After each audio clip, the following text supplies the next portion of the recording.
Now this Mini here was last year. I took a short video of it, but now I'm gonna get up close and get a better detail of the car.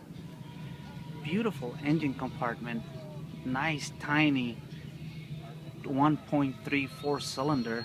It's a 1275cc. It's got the decal there on the side. It's got 165/60 by 12-inch tires and rims. Wow. It's a 1995 Rover Mini. He's got the two little toy cars on the air cleaner cover. Very nice. Got the British flag on the roof. Obviously, needs to be a right-hand drive. If it's not a real Mini, I think. Not British.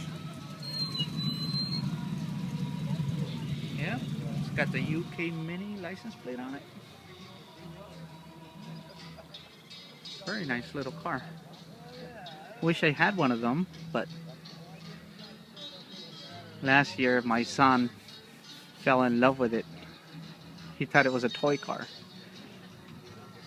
You guys should go back and look at it. Have a little cool video of it from last year's car show held here at the same venue. Well, that was the Mini, the 1995 Rover Mini. Beautiful little car.